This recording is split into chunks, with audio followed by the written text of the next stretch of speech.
Ya Allah. Terus bagaimana hubungan dengan anak saya yang sekolah di pesantren? Ini mau nanya Muhammad sallallahu alaihi wasallam. Terima kasih Bapak. Perjalanan hidup yang panjang. Bismillah. Assalamualaikum warahmatullahi wabarakatuh. Alhamdulillah hamdan katsiran thayyiban mubarakan fi kama yuhibbu rabbuna wa yarda. Wassalatu wassalamu ala Rasulillah wa ala alihi wa ashabihi wa man tabi'ahum bi ihsanin ila yaumiddin amma ba'du. Ikhwati Islam, azani Allah wa yakum, para pemirsa Fatwa TV dan juga para pendengar radio yang senantiasa dalam lindungan Allah Subhanahu wa taala. Alhamdulillah senang sekali di kesempatan yang berbahagia ini kami dapat menyapa Anda kembali di program live interaktif seputar ekonomi Islam, dan program ini diasuh dan juga dibimbing oleh guru kita Al-Ustadz Dr. Erwandi Tarmizi hafizahullah taala. Dan kami informasikan juga untuk live interaktif ini kami di-relay juga disiarkan oleh beberapa stasiun radio. Di antaranya ada Radio Al-Hikmah Banyuwangi, Radio MDFM Probolinggo, Radio Dai Tengaran, kemudian Radio Bimbas Yogyakarta, Radio Sahabat Tegal, Radio Gema FM Bontang, Radio Hang FM Batam, Radio Tua FM Riau, Radio Madinah Caruban, Radio Ambuba Pangkal Pinang, dan Radio Mas FM Seragen. Jazakumullahu khairan. Dan alhamdulillah telah terhubung bersama guru kita Al-Ustadz Dr. Erwandi Tarmizi hafizahullah ta'ala, langsung dari kediaman beliau di Bogor, Jawa Barat. Sebelumnya kita sapa. Assalamualaikum Ustadz. Assalamualaikum warahmatullahi wabarakatuh. Bagaimana kabarnya Ustadz? Alhamdulillah, Allah barik fiik wa ya'afik. Alhamdulillah Ustadz, terima kasih Ustadz atas waktunya Ustadz. Semoga Allah Ta'ala senantiasa menjaga Ustadz dan juga keluarga. Allahumma amin. Ikhwati Islam, azani Allah wa yakum, kami bisa konfirmasikan untuk live interaktif ini kami insya Allah hanya sampai jam 17.37, dikarenakan insya Allah setelah program ini kami ada program Tadabbur Quran. Dan kami juga mengajak Anda yang ingin mengajukan pertanyaan, Anda bisa menghubungi layanan telepon kami di 021 2123 2333, dan nomor telepon tersebut tertera di layar kaca Anda saat ini. Dan kepada Ustadz, mohon izin bisa langsung dibacakan pertanyaannya Ustadz. Silahkan. Taib. Bismillah, pertanyaan pertama dari Ummu Afifah di Bandar Lampung. Bismillah, Assalamualaikum warahmatullahi wabarakatuh Ustadz. Jika nama kita dipinjam seseorang untuk mengajukan kredit di bank konvensional ataupun bank syariah, apakah kita menanggung dosa riba padahal kita tidak ikut dalam memanfaatkan pinjaman dari bank tersebut? Mohon nasihatnya Ustadz. Syukron, jazakallahu khairan. Alhamdulillah Rabbil Alamin, wa bihi nasta'in, wa nusalli wa nusallim wa nubarik ala nabiyyina Muhammadin wa alihi wa sahbihi ajma'in, wa ba'du. Bila nama Anda dipinjam dan dipakai oleh orang untuk mengajukan akad riba ke bank konvensional dan Anda menyetujuinya, maka Anda ikut terkena dosa besar membantu dia untuk terjadinya sebuah dosa besar riba. Maka Anda rugi dua kali. Uang tidak dapat, dosa laknat dari Allah, dan dosa dapat, dosa membantu akad riba. Ya, seperti itu. Taib Ustadz, jazakallahu khairan atas jawaban dan penjelasannya. Demikian yang bertanya, semoga bisa difahami. Dan kita bacakan pertanyaan berikutnya Ustadz dari website Dewan Fatwa. Pertanyaan dari Rohmat di Bekasi, Jawa Barat. Bismillah. Ustadz, apabila ada pembeli kafling kebun telah melakukan DP sebesar 10 juta karena pihak developer bekerja sama dengan agensi marketing, tentunya ada uang fee untuk jasa marketing. Qadarullah, pembeli pada bulan berikutnya tidak jadi atau minta refund Ustadz. Dari pihak developer menyanggupi pengembalian uang hanya 7 juta. Apakah transaksi tersebut diperbolehkan ya Ustadz? Lalu bagaimana dengan uang yang telah diterima dari tim agensi marketing tersebut? Apakah dibolehkan? Mohon nasihatnya Ustadz. Jazakallahu khairan. Bagi tim agensi, dia sudah melaksanakan akad memarketingkan dan dia sudah boleh mendapatkan haknya dia. Kemudian tidak berlanjut akadnya, itu urusan si pembeli dengan si pemilik kapling. Kalau pemilik kapling si penjual kemudian ingin mengembalikan seluruh uang si pembeli penuh, ya alhamdulillah. Kalau dia potong dengan biaya administrasi, juga haknya dia. Dan kalau dia tidak kembalikan, sebetulnya itu haknya dia, karena DP pada dasarnya memang tidak kembali bila pihak pembeli membatalkan pembeliannya. Baik Ustaz, jazakallahu khairan wa barakallahu fikum atas jawaban dan penjelasannya. Demikian bertanya, semoga bisa difahami. Dan kita bacakan pertanyaan berikutnya Ustaz.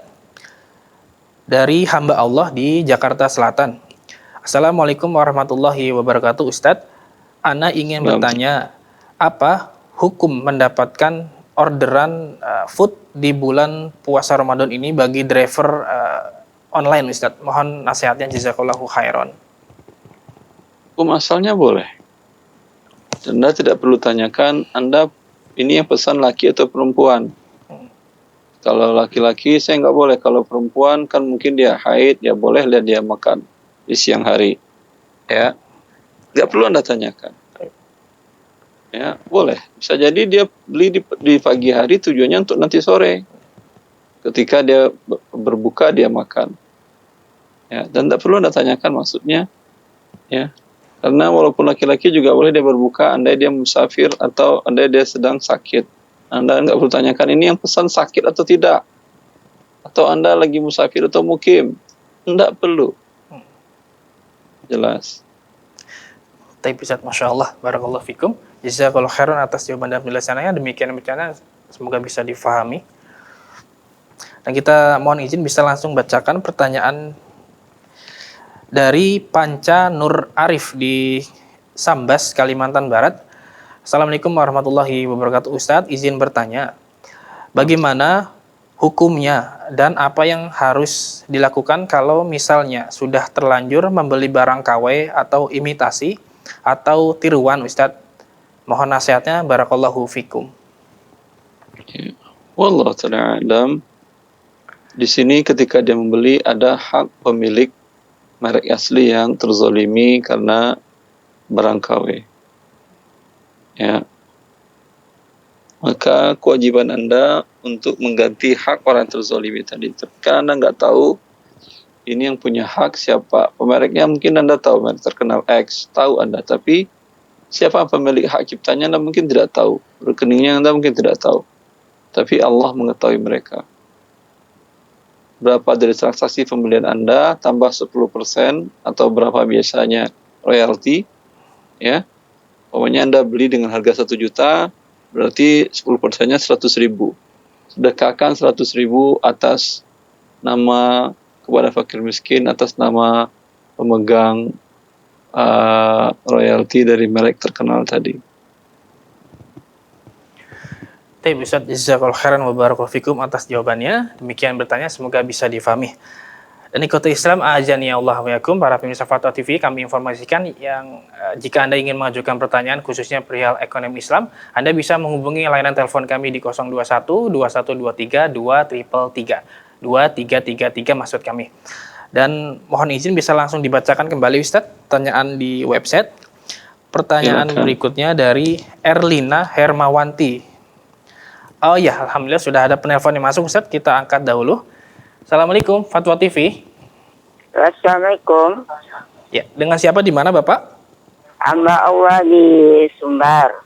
Hamba Allah di Sumbar. Iya, silakan Bapak. Ya.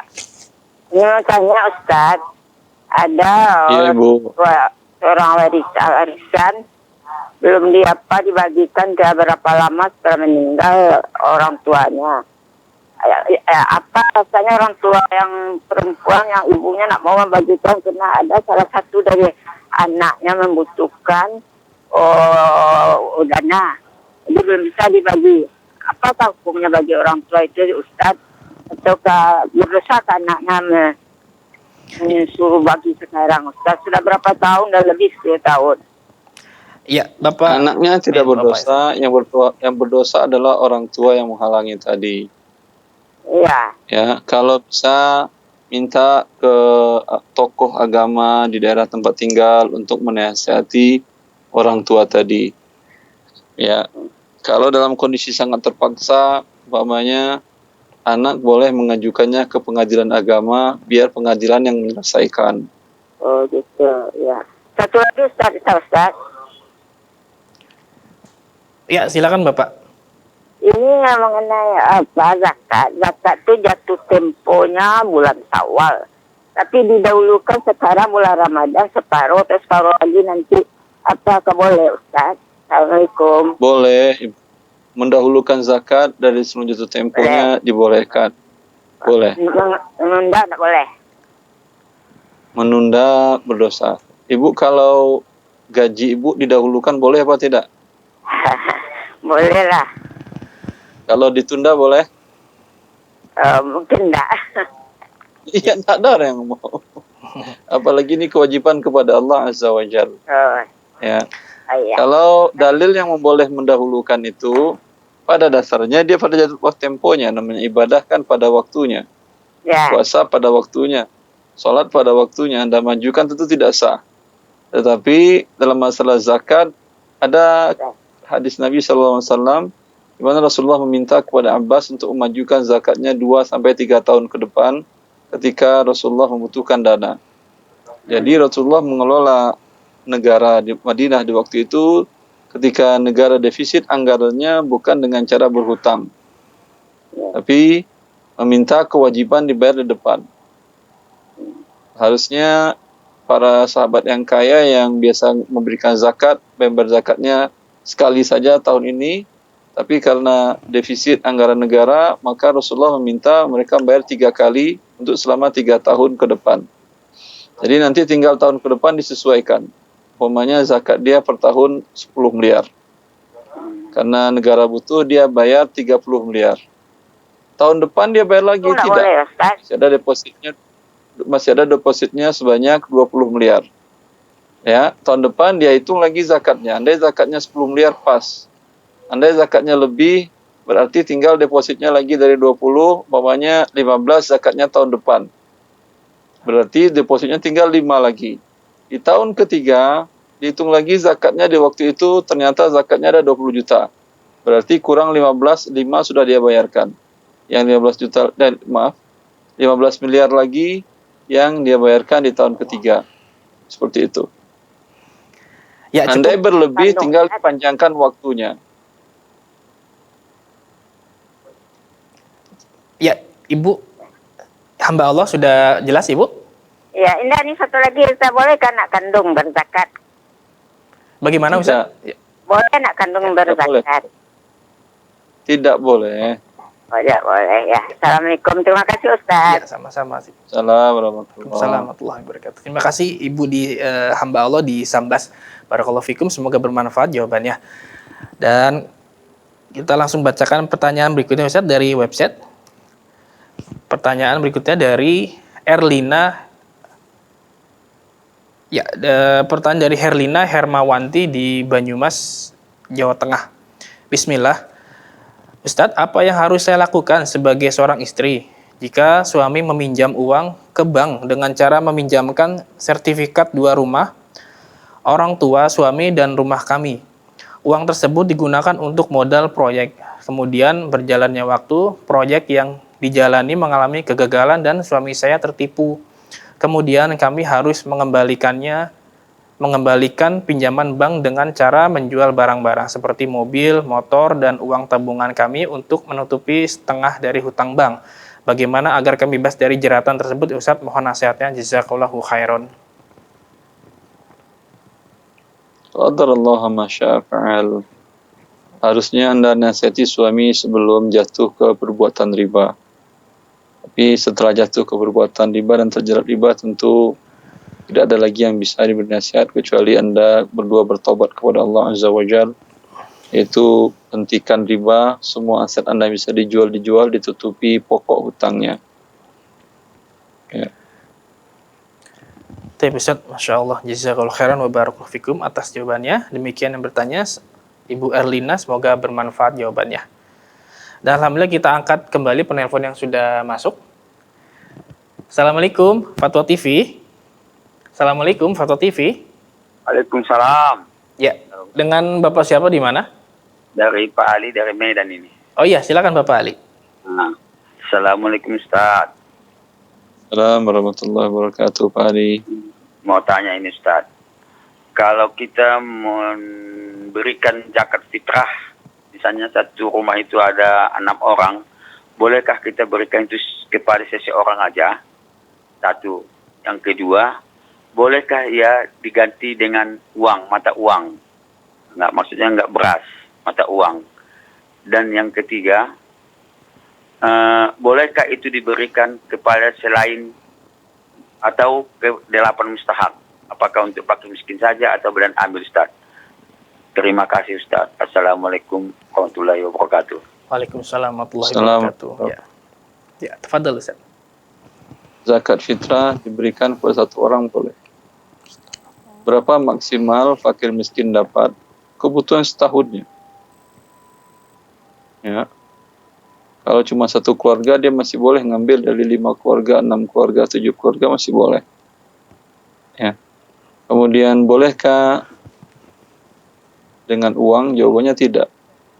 Karena nas dari Rasulullah sallallahu alaihi wasallam faradat dari hadis Abu Sa'id Al-Khudri, farada Rasulullah sallallahu alaihi wasallam sa'an min tamrin wa burrin wa sya'irin wa aqid. Rasulullah mewajibkan satu sa' dari gandum, kemudian dari kurma, dari makanan pokok zabib, dan bahkan dari makanan pokok orang Badu, yaitu susu yang dikeringkan dinamakan dengan akid. Ya, di waktu itu nggak ada uang dinar dan dirham. Tapi Rasulullah mengatakan satu sa', maka tidak bisa dibayarkan dengan rupiah. Ya, yang terakhir, apakah untuk hanya fakir miskin saja? Sebaiknya iya. Untuk asnaf yang 8 itu adalah zakat mal. Ini pendapat yang terkuat di antara pendapat para ulama, karena jumlahnya tidak banyak. Hanya 2,5 kilo atau 1 sa'. Sedangkan kebutuhan orang fakir miskin itu mungkin puluhan juta kekurangan hidupnya setahun. Seorang fakir miskin itu berapa dia boleh menerima zakat mal atau zakat apapun juga ataupun sedekah? Kekurangan kebutuhannya 1 tahun. Andai umpamanya dia bekerja dapat rezeki maksimal 3 juta. Sedangkan kebutuhan maksimalnya, kebutuhan minimalnya untuk yang pokok itu 5 juta. Berarti ada kekurangan berapa juta kekurangannya per bulan? 2 juta kan ya? Kan kebutuhan minimal 5 juta, pendapatan cuma 3 juta, kekurangan 2 juta. Berapa dia berhak terima zakat? 2 juta dikali 12, berarti 24 juta. Kalau beras diberikan 100 kilo, belum sampai 24 juta itu. Boleh untuk dia semuanya. Ya. Seperti itu. Kalau dibagikan lagi kepada yang lain, gharimin, dia berhak mendapatkan sebesar hutangnya dia. Dia hutang mendamaikan kerabatnya. Umpamanya kerabatnya ribut dalam pembagian waris. Lalu dia menengahi, udahlah, jangan kalian ribut. Saya bayarkan kekurangannya dari harta saya. Umpamanya mereka tidak tahu, kemudian mereka bagi waris rata antara laki perempuan. Qadarullah, kemudian mereka tahu, sehingga yang laki-laki nuntut kepada saudari-saudari perempuannya. Karena sekarang dia butuh. Ya. Dulu dia nggak nuntut karena kondisinya mungkin cukup berkecukupan. Sekarang kondisinya usahanya tutup, bangkrut, sedangkan saudari-saudari perempuannya ada berkecukupan. Ya. Sekarang dia nuntut dan ribut-ribut kepada saudari-saudarinya agar haknya dia dikembalikan. Saudari-saudarinya ini pada diam aja dan ribut keluarga besar tadi. Lalu ada salah seorang di antara mereka yang mengatakan, ya udah kalian jangan ribut, berdamai.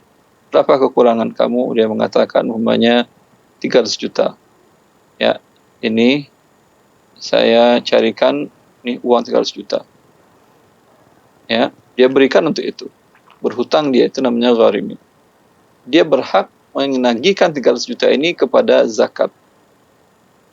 Coba 300 juta kalau zakat fitrah itu berapa ribu keluarga, berapa ribu zakat yang harus untuk dia. Kan banyak sekali. Maka tentu tidak cukup. Maka yang diprioritaskan adalah fakir miskin. Wallahu a'lam. Baik Ustaz, Masya Allah. Jazakallahu khairan wa barakallahu fikum atas jawabannya. Demikian bertanya, semoga bisa difahami. Dan kita angkat kembali pertanyaan via telepon yang sudah ada. Assalamualaikum Fatwa TV. Waalaikumsalam warahmatullahi wabarakatuh. Ya, dengan Bapak siapa di mana? Pak Rashid, Pak, Jakarta Pusat. Oh ya, silakan Bapak Rashid. Assalamualaikum Pak Ustadz. Assalamualaikum warahmatullahi wabarakatuh. Ini terkait dengan saya dulu waktu masih aktif PNS Pak Ustadz itu menabung di bank konvensional. Saya lupa jumlahnya, tapi yang saya ingat pernah ini 10 tahun yang lalu Pak Ustadz. Yang saya ingat saya pernah mengeluarkan zakat karena dia memenuhi aulnya itu Pak Ustadz. Yang 2,5% itu kalau tidak salah sekitar 50 jutaan itu sudah kena itu Pak Ustadz zakatnya. Pertanyaan saya sekarang setelah lebih 10 atau 11 tahun saldo saya tinggal 3 juta Pak Ustadz. Saya ingin mengeluarkan bunganya yang riba itu Pak Ustadz. Cuman kan masalahnya repot Pak Ustadz. Itu kan harus kita ke bank di mana kita membuka rekening dulu, di print, dan yang jelas susah lah Pak Ustadz.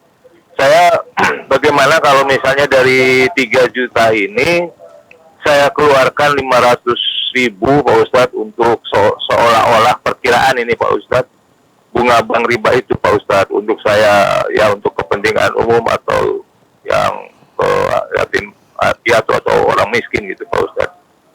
Nah, ini mohon pencerahan Pak Ustadz atas pencerahannya. Bapak punya lagi pendapatan lain selain dari tabungan ini? Kalau pendapatan saya ya sebagai pensiun aja Pak Ustadz. Yang jelas tabungan ini tidak ada hubungannya dengan pendapatan lagi Pak Ustadz. Ya, tapi maksud saya cukup untuk biaya hidup dari biaya pensiun itu? Insya Allah Pak Ustadz cukup. Kalau insya Allah. Ya, Anda mungkin memperkirakannya adalah bunga tabungan biasa kan 2,5% per tahun, 2% per tahun kan ya dari seluruh saldo. Iya. Ya. Wallahu a'lam. Kalau Anda ragu 5 juta itu pun saya kira 500.000 kalau dari sudah berapa tahun? Belasan tahun Pak. Saya pensiun aja udah 9 tahun. Kalau sudah belasan tahun kemungkinan 5 jutanya semuanya bunganya Pak. Makanya saya tanya, Bapak punya penghasilan lain untuk biaya hidup selain 5 juta ini? Kalau punya, sebaiknya 5 juta ini berikan aja kepada fakir miskin. Tinggal 3 juta sekarang Pak. Oh, maaf, tinggal 3 juta. Ya, 3 juta itu berikan kepada fakir miskin. Oh begitu ya Pak Ustadz ya. Ya. Ya, cukup Bapak Rashid. Ya, terima kasih Pak Ustadz. Assalamualaikum warahmatullahi wabarakatuh. Waalaikumsalam warahmatullahi wabarakatuh. Assalamualaikum warahmatullahi wabarakatuh. Ya, semoga Allah mudahkan urusannya. Ya, kita bacakan pertanyaan berikutnya Ustadz. Dari Ibnu Hamzani Ulfi di Kabupaten Belitung, Bangka Belitung. Assalamualaikum warahmatullahi wabarakatuh Ustadz. Assalamualaikum warahmatullahi wabarakatuh. Mohon penjelasannya terkait sebuah hadis yang terdapat di kitab Bulughul Mahram di bab riba. Ada sebuah hadis yang berbunyi sebagai berikut. Dari Abu Umamah dari Nabi SAW, beliau bersabda, barang siapa yang memberi jasa perantara kepada saudaranya seiman, lalu orang tersebut memberikan hadiah kepadanya, lalu dia menerimanya, maka sungguh dia telah mendatangi salah satu cabang yang besar dari cabang-cabang riba. Mohon penjelasannya Ustaz, jazakallahu khairan. Wallahu a'lam, saya nggak tahu. Mungkin tanyakan ke Dr. Sufyan lebih bagus, beliau dokter hadis. Ustaz. Jazakallahu khair, barakallahu fikum Ustaz. Pertanyaan berikutnya dari Abu Maryam Angga di Pontianak, Kalimantan Barat. Bismillah. Ustaz mau bertanya, dalam hati ana ada keraguan dengan sangat butuh jawaban. Seorang pelatih renang di kota ana dapat murid yang orang tuanya bekerja di bank konvensional. Otomatis dengan biaya renang melalui hasil kerja bank karena yang membayar langsung orang tuanya. Apakah hukum uang tersebut Ustadz? Apakah halal atau haram? Mohon nasihatnya, barakallahu fikum. Allah ibarik fiik. Yang haram bagi dia. Bagi Anda uangnya insya Allah tidak ada masalah. Bila jasa yang Anda berikan adalah jasa yang halal. Ya Ustaz, Masya Allah, jazakallahu khairan wa barakallahu fikum atas jawabannya. Demikian Abu Maryam, semoga bermanfaat jawabannya. Ustaz Afan, untuk pertanyaan yang tadi, kita angkat pertanyaan sudah masuk. Assalamualaikum Fatwa TV. Halo, Assalamualaikum. Waalaikumsalam. Dengan siapa di mana Bapak? Oh, dengan hamba Allah di Aceh. Iya, silakan pertanyaannya. Ini kan berkaitan dengan masalah riba. Ini kadang-kadang kan banyak nih di waktu sholat itu imam sholat kita itu sholat nasabah bank konvensional. Ini macam mana dengan keabsahannya ini? Itu saja Ustaz. Terima kasih. Kurang jelas. Bapak hamba Allah, mohon maaf. Ya. Halo, ya bisa diulang lagi pertanyaan Bapak? Mohon maaf, Ustaz tidak terdengar jelas pertanyaannya. Oh, ini begini, karena kita ini kan ada juga yang salat itu masalah salat ini yang berkaitan dengan nasabah bank konvensional. Kadang-kadang jadi imam salat macam mana masalah keabsahannya gitu. Seorang nasabah bank konvensional jadi imam sholat. Iya Ustaz. Di masjid biasa. Jadi di masjid begitu Ustaz. Ya, Dia seorang pelaku dosa besar berarti. Dia seorang pelaku dosa besar, tinggal dia diminta untuk bertobat kepada Allah Azza wa Jalla. Ya. Kalau ada imam yang lain kalau jadi imam salat kita macam mana Ustaz? Berbeda para ulama tentang imam yang sebagai pelaku dosa besar. Ya, apakah sah atau tidak? Bila terpenuhi rukun dan syarat sah salatnya sah. Iya. Cuman salatnya dia mungkin tidak diterima, wallahu a'lam, berdasarkan asar dari Ibnu Abbas bahwa la yakburullah salat amri'in fi jawfihi haram. Allah tidak menerima salat seseorang yang di dalam makanan lambungnya adalah makanan yang haram. Ya, cukup Bapak. Cukup. Jazakallah khairan. Jazakallahu khairan. Terima kasih sudah menelpon di Fatwa TV. Barakallahu fikum. Semoga bermanfaat jawabannya. Ustadz, untuk pertanyaan tentang zakat fitrah, jika ada sebuah masjid yang menerima zakat melalui dengan uang, Ustadz, nanti panitia membeli beras, itu bagaimana Ustadz hukumnya Ustadz? Boleh. Taib. Berarti para jemaah bukan menyerahkan zakat fitrahnya kepada dia, tapi menyerahkan uang, mewakilkan kepada panitia masjid itu untuk membelikan beras, dan beras itu nanti yang diberikan kepada fakir miskin. Boleh. Taib Ustaz. Jazakallahu khairan wa barakallahu fikum. Lanjutkan pembaca. Kita angkat pertanyaan dari website kembali dari Nur Afnimar di Bandung, Jawa Barat. Assalamualaikum warahmatullahi wabarakatuh Ustaz. Ahsananya Allah wa iyyakum. Apa hukumnya memberi kado atau uang yang dimasukkan ke amplop ke walimah, sedangkan yang mempunyai walimah tidak mengundang? Apakah tidak mengundang ana maksudnya Ustaz? Apakah ana diwajibkan mengasih kado berupa amplop ya Ustaz? Mohon jawabannya. Syukron jazakallahu khairan. Anda tidak mengundang lalu hadir. Ya. Ustaz. Ini dinamakan dalam tataful namanya ini, yaitu orang tidak diundang kemudian hadir. Tidak sebaiknya Anda hadir di situ. Kecuali menurut Anda itu adalah teman dekat, mungkin dia lupa, itu tidak ada masalah. Tip Ustaz, Masya Allah, Ya, jazakallah. apakah ada kewajiban Anda membayar? Jawabannya juga tidak. Tip Ustaz, cukup dimengerti, jazakallah khairan atas jawabannya. Demikian bertanya, semoga bisa difahami. Dan pertanyaan tersebut adalah pertanyaan terakhir di kesempatan kali ini Ustaz. Allah barik Iya, fikum. mungkin sebelum ditutup kita minta nasihat penutup di kesempatan kali ini Ustaz, sekedar ikhtitam untuk nasihat untuk kami. Mohon Ustaz, barakallahu fikum. Ikhwani wa akhwati fillah, semua harta yang kita miliki adalah harta Allah. Allah mengatakan wa atuhum min malillahi alladzi ataakum. Berikan kepada mereka harta-harta Allah yang Allah titipkan kepada kalian, berikan kepada kalian. Maka karena harta adalah harta Allah, mendapatkannya harus sesuai dengan apa yang ditentukan oleh pemiliknya, dan mendistribusikan, menyalurkan dan memberikannya haruslah sesuai dengan aturan dari pemilik harta tersebut, agar Anda, si penerima titipan, selamat di dunia dan di akhirat. Wallahu taufiq. Sallallahu ala nabiyina Muhammad wa alihi wa sahbihi wasallam. Assalamualaikum warahmatullahi wabarakatuh. Waalaikumsalam warahmatullahi wabarakatuh. Terima kasih Ustaz, jazakallahu khairan atas waktunya, kesempatan live interact pada ini. Semoga Allah Ta'ala senantiasa menjaga Ustaz dan juga keluarga. Ikuti Islam, azani Allah wa yakum, para pemirsa Fatwa TV dan juga para pendengar radio dimanapun Anda berada. Demikian live interaktif pada hari ini. Semoga apa yang disampaikan Ustaz bisa bermanfaat dan kita bisa mengambil faedahnya.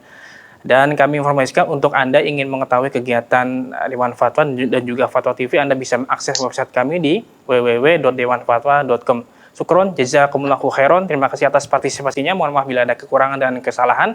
Dan mohon maaf bila pertanyaan-pertanyaan sudah masuk yang belum sempat kami bacakan karena keterbatasan waktu. Kita tutup dengan kafaratul majelis. Subhanakallahumma bihamdika, asyhadu alla ilaha illa anta, astaghfiruka wa atubu ilaik. Wassalamualaikum warahmatullahi wabarakatuh.